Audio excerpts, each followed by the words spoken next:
Sinimula na kahapon ng International Criminal Court ang confirmation of charges hearing upang alamin kung nararapat ba sa full-blown trial si dating Pangulong Duterte na nahaharap sa kasong crime against humanity.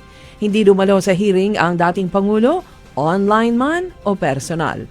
Isinisisi ng mga prosecutor kay Duterte ang maraming mga pagpatay kaugnay ng anti-drug campaign noong siya pa ay mayor ng Davao at nang siya ay naging Pangulo ng bansa. Ibinunyag ng abogado ni dating Pangulong Duterte na si Pangulong Marcos Jr. ang pasimuno ng isang scheme upang magpadala ng mga testigo sa International Criminal Court o ICC. Sa kanyang opening statement, sinabi ni Lead Counsel Nicholas Kaufman na meron siyang hawak na kopya ng transcript ng tawag sa telepono. Dito, isang hindi pinangalanang individual umano ang kumukontrol sa mga testigo.